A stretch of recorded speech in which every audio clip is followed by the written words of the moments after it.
আজ আমি আপনাদেরকে তৈরি করে দেখাবো গরুর মাংসের কালাভুনা। তো চলুন দেখে নেওয়া যাক কিভাবে এই লোভনীয় কালাভুনা তৈরি করতে হয়। এর জন্য এখানে আমি হাড় চর্বি সহ 1.5 কেজি গরুর মাংস নিয়ে নিয়েছি। আর মাংসগুলোকে আমি এরকম সাইজ করে কেটে নিয়েছি। চেষ্টা করবেন হাড় চর্বি সহই মাংসটা নেয়ার জন্য।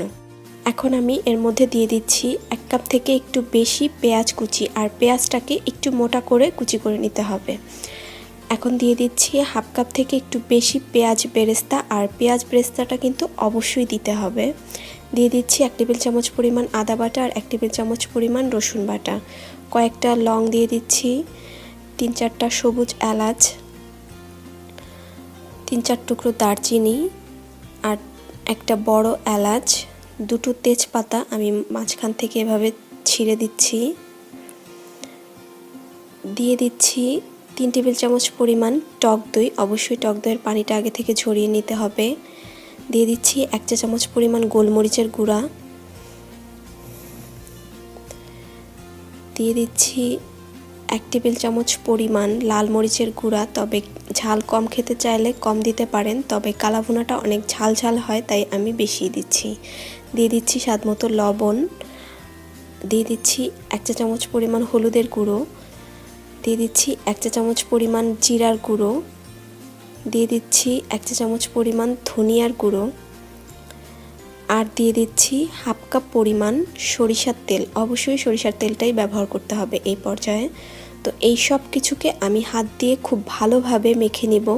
আর এই ম্যারিনেশনটা করার সময় অবশ্যই হাতই ব্যবহার করতে হবে। তো আমি খুব ভালোভাবে হাত দিয়ে মেখে নিচ্ছি। আপনারা দেখতে পাচ্ছেন আমার প্রত্যেকটা মাংসের টুকরোর সাথে কিন্তু মশলা লেগেছে, তো অবশ্যই মেখে নেওয়ার সময় খুব ভালোভাবে মেখে নিতে হবে। এখন ঢাকনা দিয়ে ঢেকে চুলার আঁচ হাই হিটে করে আমি 5 মিনিট এটাকে জাল করব। 5 মিনিট পরে আমি ঢাকনাটা খুলে নিচ্ছি। আপনারা দেখতে পাচ্ছেন মাংস থেকে বেশ খানিকটা পানি বের হয়েছে। তো আমি আসলে এই মাংসটা সিদ্ধ করার জন্য এক্সট্রা কোনো পানি ব্যবহার করব না। এখন আমি চুলার আঁচটা লোতে করে ঢাকনা দিয়ে ঢেকে এই মাংসটাকে 1 ঘন্টা পর্যন্ত রান্না করব। আর এই মাংস থেকে যে পানি বের হবে এই পানি দিয়ে আমি এই মাংসটাকে সিদ্ধ করে নেব। তো 1 ঘন্টা এটাকে এভাবে আমি ঢাকা দিয়ে রান্না করছি। 1 ঘন্টা পরে আপনারা দেখতে পাচ্ছেন মাংসটা কিন্তু অনেকটাই নরম হয়ে এসেছে। আর আমি যেহেতু চুলার আঁচ লোতে করে এটাকে রান্না করছি, তাই আমার আর এক্সট্রা কোনো পানির প্রয়োজন হয়নি। মাংস থেকে যে পানি বের হয়েছিল সেই পানি দিয়েই আমি আসলে এই মাংসটাকে সিদ্ধ করে নিচ্ছি। তো আমার মাংসটা কিন্তু অলমোস্ট সিদ্ধ হয়ে এসেছে, আপনারা দেখতে পাচ্ছেন। তো আমি এখন একটা মশলা তৈরি করে নিব। এর জন্য আমি 1/2 চা চামচ পরিমাণ ভাজা জিরার গুঁড়া, 1/2 চা চামচ পরিমাণ গরম মশলার গুঁড়া, খুবই সামান্য পরিমাণ জয়ত্রী গুঁড়া, আর খুব সামান্য পরিমাণ জয়ফলের গুঁড়া। এই মশলা দুইটা কোনোভাবেই যেন বেশি না পড়ে সেটা খেয়াল রাখবেন। 1/2 চা চামচ থেকে একটু কম সাদা গোলমরিচের গুঁড়ো। এগুলো দিয়ে একটু মিক্স করে নিচ্ছি।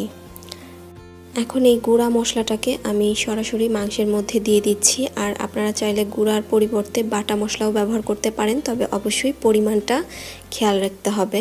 তো গুঁড়া মশলাটা দেওয়ার পরে আমি মাংসের সাথে খুব ভালোভাবে মিশিয়ে নিচ্ছি, এবং মিশিয়ে নেওয়ার পরে আমি চুলার আঁচ লোতে করেই এই মাংসটাকে ঢাকনা দিয়ে ঢেকে আরও 15 মিনিট জাল করে নিব।